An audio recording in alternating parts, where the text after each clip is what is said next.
Ladies and جینٹلمینس، سب سے پہلے تو آپ سب کا بے حد شکریہ، آپ نے اپنا قیمتی وقت نکال کر اس انجان شہر میں ہماری خوشی میں شرکت کی۔ اس نے مائک فون خالو کے ہاتھ میں دیکھا تو وہ گراؤنڈ میں جمع مہمانوں سے محو گفتگو تھے۔ یہ جگہ میری بے حد پسندیدہ ہے، معلوم نہیں کیوں، شاید اس کے لیے کیونکہ میں نے اور میری بیگم نے اپنا پہلا ہنی مون یہاں منایا تھا۔ وہ میری زندگی کے سب سے خوبصورت دن تھے۔ اس کے بعد جب بھی پاکستان آتا ہوں یہاں ضرور آتا ہوں، بہت سی یادیں وابستہ ہیں اس جگہ سے، اور ان یادوں میں ایک اور یاد کا اضافہ کرنا چاہتا ہوں۔ جی ہاں، آج میں اپنی زندگی کی ایک اور خوشی یہاں پر سیلیبریٹ کرنا چاہتا ہوں۔ وہ کہہ کر کچھ پر رکے تھے۔ انہوں نے پھولوں سے سجی میز کے قریب کھڑی مریم کی طرف دیکھا تھا۔ خالو منیر کی دوسری جانب کھڑا تھا، ابھی بھی کچھ نہیں سمجھ رہا تھا، یا سمجھ چکا تھا مگر پھر بھی انجان بن رہا تھا۔ خالو چل کر ان کے قریب آئل کھلیے تھے۔ انہوں نے خاور کو بازو سے پکڑا، وہ کسی ریموٹ کی طرح ان کے ساتھ چلتا ہوا میز کی دوسری جانب جا کر کھڑا ہو گیا۔ خاور کے ماتھے پر پسینے کی چند بوندیں نظر آنے لگی تھی۔ اس یکوقتہ موسم میں پسینہ اس نے دیکھا تھا۔ نانو، خالو، منیر اور امی ان کے قریب آ گئے تھے۔ منیر نے سیلفی سٹک سیدھی کر لی تھی اور ان لمحوں کو کیمرے میں قید کر دینا چاہتا تھا۔ دوستو، یہ خوبصورت لمحے میری بیٹی سے منسلک ہیں۔ میری بیٹی میری زندگی کا نور ہے، اور میں اپنی بیٹی مریم نور بنت زین کی نسبت آج کی اس خوبصورت شام اور اس خوبصورت مقام پر اپنے ہونہار بھانجے خاور رضا سے کرنے کا اعلان کرتا ہوں۔ انہوں نے پرجوش انداز میں اعلان کر ڈالا تھا۔ خاور کے سر پر جیسے بم گر پڑا تھا یا پیروں تلے سے زمین کھینچ لی گئی تھی۔ کچھ لمحے اس کو اپنے ارد گرد کی ہر شے دھندلی سی نظر آنے لگی تھی۔ اس کے اعصاب بھن چکے تھے۔ گراؤنڈ میں سب کے چہروں پر مسکراہٹ تھی۔ اس کے دماغ میں تالیوں کی آواز کسی لوہے کے بنے ڈھول پر ہتھوڑے بن کر برستی محسوس ہو رہی تھی، جو اس کے کان پھاڑنے لگی تھی۔ نانو اس کے قریب کھڑی تھی، وہ دوسری طرف منیر ہاتھوں میں سیلفی سٹک لیے کھڑا تھا۔ اس نے سب کی طرف دیکھا تھا، اسے سمجھ نہ آیا تھا وہ کیا کرے۔ اس کی ماں نے ایک تھال اس کی طرف بڑھایا تھا۔ خاور بیٹا، انگوٹھی پہناؤ مریم کو، اس کی ماں نے اسے کہا تھا۔ اس نے اس تھال کی طرف دیکھا تھا، اس میں گلاب کے تازہ پھول تھے۔ گلاب کے پھولوں کے درمیان انگوٹھی کی چھوٹی سی ڈبیا رکھی ہوئی تھی۔ اس نے انگوٹھی کی طرف دیکھا تھا، انگوٹھی میں ایک نگ تھا۔ وہ یوں اچانک اس مقام پر کھڑا ہو جائے گا اس نے کبھی نہیں سوچا تھا۔ وہ کچھ سوچ بھی نہیں سکتا تھا، اس نے بس یہی سوچا تھا اس کے خالو اس پر بہت احسانات کرتے ہیں۔ وہ کبھی بھی ان کے بارے میں ایسا خیال اپنے دماغ میں لا کر خود کو ان کی نظروں میں نہیں گرانا چاہتا تھا۔ وہ خود کو اس قابل نہیں سمجھتا تھا کہ ان کی اکلوتی بیٹی کا راحت سفر بن سکے۔ کبھی نہیں سوچا تھا۔ وہ ان کے احسانوں تلے دبا ہوا تھا، مگر اس نے یہ بھی کبھی نہیں سوچا تھا کہ وہ ان احسانوں کے بدلے اس حد تک اس میں دب جائے گا کہ اپنی زندگی کے اتنے بڑے فیصلے پر وہ وقوف نہ کر پائے گا۔ لو بیٹا، مریم کو انگوٹھی پہناؤ، کشور بیگم نے اس کو کہتے سنا تھا، ساتھ ہی اس نے نانو کی ہنسی کی آواز سنی تھی۔ میرا بچہ واقعی سرپرائز ہو گیا ہے، نانو نے ہنس کر کہا تھا۔ ہاں، وہ واقعی سرپرائز ہو چکا تھا، مگر وہ سرپرائز یہ بھی ہو سکتا ہے اس نے کبھی نہیں سوچا تھا۔ اس نے بے بسی سے اپنی ہنسی ہوئی ماں کو دیکھا تھا، جو ہاتھ میں انگوٹھی لیے اس کو دیکھ رہی تھی، ہنس رہی تھی۔ وہ بہت خوش تھیں۔ اس نے زندگی میں پہلی بار اپنی ماں کو اس طرح سے خوش دیکھا تھا۔ اس کی نظر پھر سے انگوٹھی پر پڑی، اور وہ ایک نازک سی گولڈ رنگ تھی جس میں سفید رنگ کا چھوٹا سا نگینہ لگا ہوا تھا۔ اس نگینے پر اس کی نظر رک چکی تھی، مگر اس کے ہاتھ جیسے بے جان ہو چکے تھے۔ اسے انگوٹھی کے نگینے میں مناہل کا ہنستا ہوا چہرہ نظر آیا تھا۔ پھر نہ جانے کیسے اس نے ہاتھوں میں جان آ گئی۔ اس نے ہاتھ بڑھا کر انگوٹھی کو پکڑنا چاہا تھا، مگر انگوٹھی کے نگینے میں مناہل کا عکس ہنستے ہنستے رونے لگا تھا۔ بڑے ہوئے ہاتھ ایک بار پھر جان ہو گئے تھے۔ کیا ہوا بیٹا، انگوٹھی پہناؤ مریم کو، اس نے سنا تھا۔ یہ آواز اس کے خالو کی تھی۔ اس نے گردن موڑ کر مریم کے ساتھ کھڑے خالو کو دیکھا تھا۔ اسے گمان تھا شاید اس کے خالو اس کی آنکھوں میں بے بسی نظر آ جائے، مگر وہ صرف اس کا گمان تھا۔ ان کے چہرے پر بھی مسکراہٹ تھی، وہ خوشی سے لال ہو رہے تھے۔ اس نے اپنے ارد گرد لوگوں کا جھمگٹا دیکھا، سب منتظر تھے وہ انگوٹھی اٹھائے اور مریم کو پہنا دے۔ اس نے ہاتھ بڑھا کر انگوٹھی اٹھا لی تھی۔ ہاتھوں میں لرزش تھی، دکھ، غم، پچھتاوے، بے بسی اور نہ جانے کیا کیا تھا۔ اس کی حالت اس وقت کوئی نہیں جان سکتا تھا۔ مریم نے ہاتھ آگے کیا تھا، اور کوئی سمجھے نہ سمجھے مریم اس وقت اس کی حالت سمجھ رہی تھی۔ وہ جانتی تھی وہ کس قرب سے گزر رہا تھا، مگر وہ چپ چاپ بس اسے دیکھتی جا رہی تھی۔ وہ ایک لمحے کی منتظر تھی کہ کب خاور اسے انگوٹھی پہنائے گا۔ اس کا خیال تھا کہ اگر وہ نام کی انگوٹھی اس کی انگلی میں پہنا دے گا تو وہ صرف اس کا ہو جائے گا۔ ایک جنگ جو ان دنوں وہ خیالوں میں مناہل سے شروع کر چکی تھی، آج اس جنگ کا ڈراپ سین تھا۔ آج اس نے خاور کو مناہل سے جیت لیا تھا۔ اسے یقین تھا وہ خاور کو جیت لے گی۔ وہ جانتی تھی خاور ہر حال میں اسے انگوٹھی پہنائے گا۔ وہ یہ بات بھی جانتی تھی خاور انگلی میں انگوٹھی پہنا دے گا تو پھر کوئی بھی اس رشتے کو کبھی نہیں توڑ پائے گا، مگر وہ یہ بات نہیں جانتی تھی نہ ہی جاننا چاہتی تھی کہ خاور اسے نہیں بلکہ اس کے باپ سے ملنے والے احسانوں کو انگوٹھی پہنانے جا رہا تھا۔ انگوٹھی انگلی میں اترتے ہی مریم کے اندر سکون کی لہر دوڑ گئی، مگر خاور اندر ہی اندر ٹوٹ چکا تھا۔ بے بسی کی مار کیسی ہوتی ہے اس نے آج محسوس کیا تھا۔ لان میں تالیوں کی آواز گونج رہی تھی، منیر سیلفی پہ سیلفی بنائے جا رہا تھا۔ چلو مریم بیٹا تم بھی خاور کو انگوٹھی پہناؤ، اب خالہ کی آواز اسے سنائی دی تھی۔ مریم نے ہاتھ بڑھا کر تھال سے انگوٹھی اٹھا لی تھی۔ کشور بیگم نے بنا کچھ کہے خاور کا ہاتھ پکڑ کر مریم کے سامنے رکھ دیا تھا۔ مریم نے انگوٹھی پہنا دی تھی۔ ایک بار پھر لان تالیوں سے گونج اٹھا تھا۔ خاور نے اپنے ہاتھ میں پہنی انگوٹھی کو غور سے دیکھا تھا۔ وہ لائٹ گولڈ کا ایک نفیس چھلا تھا جس میں لگے نگینے کی چمک بتا رہی تھی کہ وہ عام نگینہ نہ تھا بلکہ ہیرا تھا۔ اس ہیرے کی انگوٹھی سمیت اس کے خالو کے اور کتنے احسان تھے اس پر، اس نے سوچنے کی کوشش کی تھی مگر وہ گن نہ پایا تھا۔ گراؤنڈ میں اب میوزک کا شور و غل شروع ہو چکا تھا۔ سب لوگ ڈانس فلور پر ہلا گلا کرنے لگے تھے۔ اس کی ماں بھی آج ناچ رہی تھی۔ اس نے بھی یہ منظر زندگی میں پہلی بار دیکھا تھا۔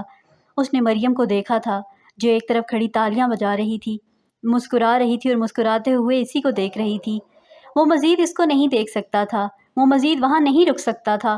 وہاں رکتا تو اس کے دماغ کی نسیں پھٹ جاتی۔ وہ تیزی سے سینیوں کی جانب چل پڑا تھا۔ مریم 2 قدم آگے بڑھائے تھے، شاید اسے روکنا چاہتی تھی مگر وہ رک گئی تھی، اسے جاتا دیکھنے لگی تھی۔ اتنا ری ایکشن تو بنتا ہے نا مسٹر خاور رضا، مگر کوئی بات نہیں، میں جانتی ہوں جب تمہارے سر سے اس مناہل کا بھوت اتر جائے گا اور تم یہ بات تسلیم کر لو گے کہ تم صرف میرے لیے بنے ہو تو پھر میرے واپس لوٹو گے میرے پاس، میں تمہیں وہ سارا پیار دوں گا جو میں نے بچپن سے تمہارے لیے سنبھال رکھا ہے۔ Khawar I love you so much and that's it. وہ دل ہی دل میں خاور سے مخاطب تھی۔ وہ اس کی نظروں سے اوجھل ہو چکا تھا۔ وہ اب دوبارہ پارٹی پر متوجہ ہو چکی تھی، پھر سے مسکرانے لگی تھی، تالیاں بجا بجا کر اپنی جیت کا جشن منانے لگی تھی۔ میرا بہت دل گھبرا رہا ہے ردا، ایسے لگ رہا ہے جیسے کچھ ہونے والا ہے۔ رات کے 10 بج رہے تھے۔ وہ اس وقت لان میں بیٹھی ردا سے فون پر بات کر رہی تھی۔ پریشان مت ہو، کچھ نہیں ہوگا۔ وہ اس کی گھبراہٹ سے کافی حد تک پریشان ہو چکی تھی۔ میں خاور کی وجہ سے بہت پریشان ہو رہی ہوں۔ ایسا کچھ نہیں ہوا کہ وہ مجھ سے رابطہ نہ کرے، اور میں کال کرتی ہوں تو بھی مسلسل ان کا نمبر بزی ملتا ہے۔ کسی لمحے مجھے ایسا لگتا ہے جیسے انہوں نے میرا نمبر بلیک لسٹ میں ڈال دیا ہے۔ یار ان کی امی کی طبیعت ٹھیک نہیں تھی، مصروف ہوں گے، ممکن ہے ان کے علاقے میں سگنل پرابلم ہو، وہ تمہارا نمبر بلیک لسٹ میں کیوں ڈالیں گے؟ تم کیوں فضول وسوسوں سے خود کو پریشان کر رہی ہو؟ ردا نے اسے سمجھانا چاہا، وہ خاموش رہی۔ میری جان چلو ابھی جا کر اوپر کمرے میں سو جاؤ، اس طرح تمہیں انکل نے یہاں پریشان بیٹھا دیکھ لیا تو وہ بھی پریشان ہو جائیں گے۔ ردا ٹھیک کہہ رہی تھی، اگر ریحان نے اسے یہاں دیکھ لیا رات کے پہر تو وہ پریشان بھی ہوں گے اور وجہ بھی پوچھیں گے۔ اس نے سوچا تھا ٹھیک ہے چلتی ہوں۔ اس نے کال بند کر دی تھی مگر اس سے بات کرنے کے باوجود بھی اس کے دل کو قطعی قرار نہ مل رہا تھا۔ وہ لان میں چہل قدمی کرنے لگی تھی، اس کا دل ہر لمحہ خاور کی کال کا منتظر رہتا تھا۔ موبائل فون بیل پر اس نے فوراً موبائل دیکھا تھا، واٹس ایپ میسج تھا۔ اس نے میسج کھولا تو کسی ان نون نمبر سے پکچرز میسج موصول ہو رہے تھے۔ موبائل پر چلنے والی ان تصویروں میسیجز میں سے اس نے کبھی دلچسپی نہیں لی تھی۔ ادھر میسج آیا ادھر اس نے بنا دیکھے چھوڑ دیا۔ نمبر ان نون تھا، نمبر پر پروفائل پر کسی کا نام نہ تھا۔ اس نے بیک کا بٹن پریس کیا اور ان باکس میں تصویریں ڈاؤن لوڈ ہو چکی تھی۔ اس کی نظر پڑ چکی تھی، اس کی نظر ٹھہر چکی تھی، اس کی ٹانگیں بے جان ہو چکی تھی، وہ کھڑی تھی، وہ جم چکی تھی۔ موبائل فون اسکرین پر خاور کی تصویر تھی، وہ کسی لڑکی کو انگوٹھی پہنا رہا تھا۔ وہ کون تھی وہ یہ نہیں جانتی تھی، اس کے بعد وہ اس تصویر کو دیکھ نہیں سکی تھی۔ سکتہ طاری ہو چکا تھا اس پر، کوئی اس طرح بھی دھوکہ دے سکتا ہے؟ غلط فہمی کی پہلی کیل اس کے دل میں گھپ چکی تھی۔ اس کی دیواروں پر جا بجا نظر آنے والی دراڑیں پڑ چکی تھی۔ خود خاور کا ہنستا ہوا چہرہ اس کی نظروں میں گھوما تھا۔ اس کے ہاتھ سے موبائل فون زمین پر گرا تھا۔ اس نے اپنے دونوں ہاتھوں سے سر تھاما تھا۔ ماضی کی دلخراش رتوں میں پیچھے، بہت پیچھے ایک دھندلی سی تصویر اس کی نگاہوں میں ٹھہر چکی تھی۔ خاور، زرتاشا بیگم، خاور، ماورا، خاور۔ اس نے 3 نام گنے تھے۔ خاور تم بھی ان سب کے جیسے نکلے۔ میں نے کیوں کیا تمہارا اعتبار؟ اس کے کپکپاتے ہونٹ اس کی زبان کا ساتھ نہ دے رہے تھے۔ ایک آنسو اس کے گال سے پھسل کر پیروں میں جا گرا تھا۔ اس نے دیکھا تھا، اس کے بعد کئی آنسو گرے تھے۔ وہ وہیں زمین پر بیٹھتی چلی جا رہی تھی۔ وہ ہوٹل سے باہر نکل آیا تھا۔ پہاڑوں کی بل کھاتی سڑکوں پر گھپ اندھیرا تھا۔ دیو کامت چیڑ کے درخت اس اندھیری رات میں ایک بھیانک منظر پیش کر رہے تھے۔ وہ سڑک کنارے تیز تیز ڈگ بھرتا جانے کہاں چلتا جا رہا تھا۔ سڑک پر کبھی کبھی ایک آدھ گاڑی اس کے قریب سے گزر جاتی تھی۔ اسے بالکل اندازہ نہ تھا وہ چلتے چلتے کہاں نکل آیا تھا۔ اس نے اندازہ کرنا بھی چاہا، نہ اس نے چلنے سے اپنے قدم روکے تھے۔ وہ مسلسل مناہل کے بارے میں سوچ رہا تھا، وہ مسلسل آج ہونے والی منگنی کے بارے میں سوچ رہا تھا۔ اسے اندازہ نہ تھا اس کی زندگی میں یہ موڑ بھی آئے گا۔ کاش اسے پہلے پتہ ہوتا۔ جس بات کو اس نے بچپن سے لے کر آج تک صرف مذاق سمجھا تھا، وہ مذاق نہ تھا بلکہ اس کی زندگی سب سے بڑی حقیقت تھی، تو وہ کبھی مناہل کے قریب نہ جاتا۔ مگر مناہل کے معاملے میں تو وہ شروع دن سے بے بس رہا تھا، نہ چاہتے ہوئے بھی اس سے محبت کرتا چلا گیا تھا۔ ہاں، اس سے محبت ہو گئی تھی اس سے، جیسے مناہل کو اس سے ہو گئی تھی۔ مناہل نے اس پر اعتبار کیا تھا، اندھا اعتبار، اور اب نہ چاہتے ہوئے بھی وہ اس کا اعتبار توڑ چکا تھا۔ وہ اپنا نام کسی اور کے نام کے ساتھ جوڑ چکا تھا۔ مناہل ٹوٹ جائے گی اگر یہ حقیقت اس پر کھل گئی، تو اس نے سوچا تھا۔ ساتھ ہی اسے یاد آیا تھا کہ کیسے مناہل نے صرف اس کے ساتھ زندگی کو نئے سرے سے جینا۔ اس نے کبھی مناہل سے نہ پوچھا تھا کہ اس کی گزشتہ زندگی میں کیا ہوا تھا، کیوں ہوا تھا۔ وہ اس طرح کی کوئی بھی بات کر کے اس کو احساس کمتری میں مبتلا نہیں کرنا چاہتا تھا، کیونکہ وہ جانتا تھا کہ احساس کمتری کی تکلیف کیا ہوتی ہے، کسی اور صورت صحیح، مگر وہ اس تکلیف کو محسوس کرتا رہتا تھا۔ جب رضا نے مناہل کی گزشتہ زندگی کا ہر باب کھلی کتاب کی طرح اس کے سامنے رکھا تھا، تو اس کا دل بہت اداس ہوا تھا۔ تب اسے یہ بات بھی سمجھ آ گئی تھی کہ مناہل میں قوت ارادی اور خود مختاری جیسی حص کیوں نہیں ہے، کیونکہ وہ انسانوں سے ڈرتی ہے، کیونکہ انسانوں کی فہرست میں سر فہرست ماں جیسے انمول رشتے سے دھوکہ کھا چکی ہے۔ خاوند نے خود سے وعدہ کیا تھا وہ اس کے اعتماد کو بحال کرے گا، وہ زندگی میں اپنا ساتھ اس کے ساتھ اس قدر مضبوط کر لے گا کہ گزشتہ زندگی میں ملنے والے ہر دکھ کو بھول جائے گی۔ مگر زندگی نے اس کو اس دوراہے پر لا کھڑا کیا تھا کہ اسے مناہل پہلے سے بھی بدتر حالت میں کھڑی نظر آ رہی تھی۔ ایک دوری سہمی چپ چاپ سی مناہل کا چہرہ آج بھی اس کی سوچوں میں مقیدے ہو چکا تھا۔ اسے سمجھ نہ آ رہا تھا کہ وہ کیا کرے، کہاں جائے، کس سے کہے کہ وہ مناہل کے بغیر نہیں جی سکتا، کس سے کہے کہ اسے مناہل چاہیے۔ اس نے سنا تھا محبت کبھی آسانی سے نہیں ملتی، مگر اسے اندازہ نہ تھا کہ محبت میں غرق شخص کی زندگی یوں بھی مشکلوں کا شکار ہو سکتی ہے۔ ایک جانب اس کا پورا خاندان اور اس خاندان سے وابستہ خوشیاں کھڑی تھی، تو دوسری جانب تنہا مناہل معصوم سے محبت کا کشکول لیے کھڑی تھی۔ وہ نہ آگے کر رہا تھا نہ پیچھے کا۔ وہ خالو کو انکار کر کے سب کی نفرت مول نہیں لینا چاہتا تھا، اور نہ ہی اب وہ مناہل کو چھوڑ کر اس کو زندگی پھر سے اس جگہ کھڑا کرنا چاہتا تھا جہاں سے نکلنے میں اسے بہت دشواری ہوئی تھی۔ اسے اندازہ تھا کہ اس مرتبہ مناہل اگر اس وجہ سے ٹوٹ گئی تو شاید دوبارہ کبھی سنبھل نہ پائے گی۔ وہ بھی تو ٹوٹ چکا تھا بری طرح سے۔ بیچ سڑک پر چلتے چلتے رک کر اس نے گہرے سانس لیے تھے۔ وہ مر جانا چاہتا تھا، اس کا ذہن پوری طرح سے الجھ چکا تھا۔ بارش کی ہلکی ہلکی بوندا باندی شروع ہو چکی تھی، شاید اس کی بے بسی پر آسماں بھی رو پڑا تھا۔ اس نے سر اٹھا کر برستی بارش کو دیکھا تھا۔ اس نے دونوں ہاتھوں سے سر تھام لیا تھا۔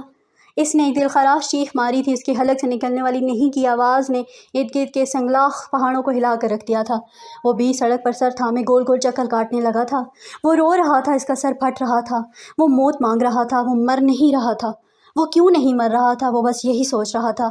اس کی حلق سے ایک اور چیخ نکلی، اسے اپنی چیخ کے بعد سر پر ہاتھ رکھ کر گول گول چکر کاٹتے ہوئے آخری آواز ٹائر چرچرانے کی آواز تھی۔ مخالف سمت سے آتی تیز رفتار گاڑی نے اس کے جسم کو کسی ٹینس بال کی طرح اچھال کر دور پھینکا تھا۔ اس نے اپنی آنکھیں بند ہونے سے پہلے اس گاڑی کی بیک لائٹ دیکھی تھی۔ گاڑی آنکھوں سے اوجھل ہو چکی تھی۔ مناہل، اس نے آخری نام اسی کا پکارا تھا۔ اب وہ مکمل حواس کھو چکا تھا۔ نہیں مونی، ایسا نہیں ہو سکتا یار، مجھے بالکل یقین نہیں آ رہا کہ خاور بھائی تمہیں دھوکہ دے سکتے ہیں۔ مناہل بیڈ پر بیٹھ رہی تھی، ردا ہاتھ میں اس کا موبائل فون پکڑے بار بار خاور کی منگنی کی تصویریں دیکھ رہی تھی۔ رات مناہل کی طبیعت بہت خراب ہو چکی تھی۔ ریحان اور رامو کاکا اسے اسپتال لے کر گئے تھے۔ ڈاکٹر نے وجہ سیریس بتائی تھی۔ ریحان نے اس سے بہت پوچھا تھا کہ کس بات کا سٹریس ہے تمہیں، مگر وہ کچھ بھی نہ بتا رہی تھی۔ ریحان نے کال کر کے ردا کو بلایا تھا۔ وہ جانتے تھے مناہل ردا سے ہر بات کرتی ہے، اور ہوا بھی یہی تھا۔ ردا کو دیکھ کر مناہل اس کے کندھے سے لگ کر پھوٹ پھوٹ کر رو دی تھی۔ روتے روتے اس نے سب کو سب بتا دیا تھا۔ موبائل فون کھول کر اس نے خاور کی منگنی کی تصویریں بھی دکھا دی تھی، جن دیکھ کر ردا کو بالکل یقین نہ آ رہا تھا۔ نہیں، اگر ایسا ہوتا تو وہ میری کال ریسیو کرتے۔ وہ تو جب سے یہاں سے گیا ہے انہوں نے ایک بار بھی مڑ کر میری خبر نہیں لی، جیسے وہ بس ہمیشہ کے لیے چلے گئے ہوں، جیسے وہ یہاں میرے ساتھ وقت گزاری کرتے رہے ہوں۔ اب تو پورا ہو گیا نا ان کا وقت، اب وہ چلے گئے ہیں۔ ردا، تم نے ٹھیک کہا تھا، وہ کسی اور کے تھے، وہ میرے کیسے ہو سکتے تھے؟ مناہی نے نفی میں سر ہلاتے ہوئے کہا تھا۔ مونی تمہارے ساتھ خاور بھائی اس طرح نہیں کر سکتے، میرا دل نہیں مان رہا، اگر انہوں نے ایسا کیا تو بہت غلط کیا ہے، دل تو میرا بھی نہیں مان رہا، مگر یار یہ تصویریں کیسے جھوٹ ہو سکتی ہیں؟ اس نے ہاتھ میں پکڑے موبائل کو دیکھ کر کہا تھا۔ نہیں، کیوں نہیں ہو سکتی؟ آج کل فیک تصویریں بنانا کون سا مشکل ہے؟ ہو سکتا ہے یہ کسی کا مذاق ہو، میں اس طرح یقین نہیں کر سکتی۔ مونی، میں جب تک بات کی تہہ تک نہ پہنچ جاتی میں یقین نہیں کروں گی۔ تم ایسا کرو، یہ تصویریں مجھے واٹس ایپ کرو، میں امی سے پوچھتی ہوں، اگر ایسا ہوا تو یقیناً میری امی کو پتہ ہوگا، ان کو گاؤں کی ہر چھوٹی بڑی بات کا پتہ ہوتا ہے یار۔ رضا، یہ سب باتیں فضول ہیں یار، اہم صرف یہ ہے کہ میرا دل کٹ رہا ہے یار، یوں جیسے چھریوں سے کوئی اسے کاٹ رہا ہو مگر مکمل کاٹنا چاہتا ہو، کھیر رہا ہو جیسے میرے دل کے ساتھ۔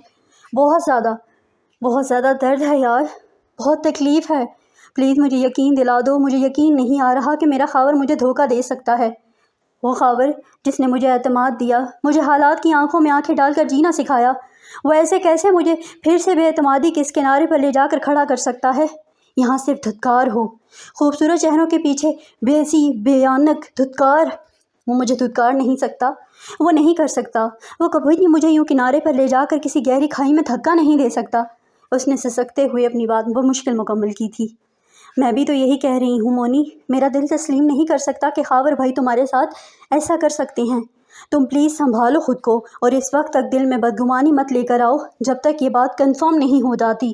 اس نے اسے تسلی دی تھی، مگر اندر ہی اندر اسے یوں محسوس ہو رہا تھا جیسے سب حقیقت ہے، وہ بس اس کی آنکھوں پر ہاتھ رکھ کر یہ حقیقت اس سے چھپانا چاہ رہی تھی۔ کیسے ہوگی کنفرم؟ اس نے بے بسی سے پوچھا تھا۔ عجیب سی یا سیدھ تھی اس کے لہجے میں، وہ خود بھی سمجھنے سے قاصر تھی۔ محبت میں کھائی گئی شکست بہت تکلیف دیتی ہے، انسان ہمیشہ سے ہی چوٹ کھانے کے بعد بار بار لگائے گئے زخم کو کرید کر محض خود کو ہی یقین دلانے کی کوشش کرتا رہتا ہے۔ کیا یہ واقعی دھوکہ ہو چکا ہے؟ ہر بار زخم کریدنے پر اسے پہلے سے زیادہ درد ملتا ہے، مگر نہ جانے کیوں اس کی یقین کی حدیں اس بات پر آمادہ ہی نہیں ہوتی کہ آگے کوئی منزل نہیں بچی، محبت نہیں بچی۔ وہ پھر دے زخم کرتا ہے، پھر کریدتا ہے، اس وقت تک اسے نوچتا رہتا ہے جب تک وہ ناسور بن کر اس کو تباہ نہیں کر دیتا۔ وہ بھی یہی کر رہی تھی، دل اس بات پر آمادہ نہ تھا کہ خاور اسے دھوکہ دے سکتا ہے، وہ صرف دل کی آمادگی کے لیے زخم کو ہرا کر کے خود کو یقین دلانے کی کوشش کر رہی تھی۔ وہ ہار چکی تھی، ہاں وہ ہار چکی تھی، محبت کے اس کھیل میں پوری طرح سے شکست کھا چکی تھی۔ جو کھیل اس نے خود شروع کیا تھا، مجھ پر بھروسہ رکھو، انشاءاللہ ایسا کچھ نہیں ہے۔ ردا نے اس کے ہاتھ پر اپنے ہاتھ کی گرفت مضبوط کرتے ہوئے کہا تھا۔ بھروسے کی رسی تھامے یقین کے آخری کنارے پر کھڑی ہوں۔ ردا، خدا کوئی ایسی خبر مت سنا دینا کہ یہ سرا چھوٹے اور میں ہمیشہ کے لیے بے یقینی کی دلدل میں گر جاؤں۔ اس بار میں جی نہیں پاؤں گی، ایسا کچھ نہیں ہوگا، تم ریلیکس کرو۔ وہ اسے بس تسلی دے سکتی تھی جو وہ دے رہی تھی۔ اس نے مناہل کے فون سے منگنی کی تصویریں اپنی طرف شیئر کر دی تھی۔ وہ جس حد تک ممکن تھا اس نے بھی اسے سمجھا بجھا کر چپ کروا دیا تھا۔ وہ خود بھی نہیں جانتی تھی رات والی حرکت کے بعد اس کی حالت پر اس کے بابا دوبارہ پریشان ہوں۔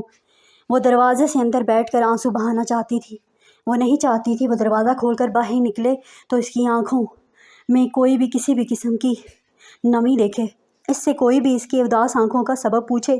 وہ آنسو چھپا کر مسکرانے کا ہنر بھی نہیں جانتی تھی، یہ ہنر اسے خاور ہی تو سکھایا تھا۔ اب وہ خاور کا سکھایا ہوا ہنر اپنے آپ پر چلا رہی تھی، اس لیے وہ بند کمرے کے اندر آنسو بہا کر جب کمرے سے باہر نکلتی تو اس کی آنکھیں بالکل خشک ہوتی تھیں، صرف اس لیے کہ اس کے بابا پریشان نہ ہوں۔ وہ سب اس وقت پمس ہسپتال اسلام آباد کے ICU وارڈ کے باہر کھڑے تھے۔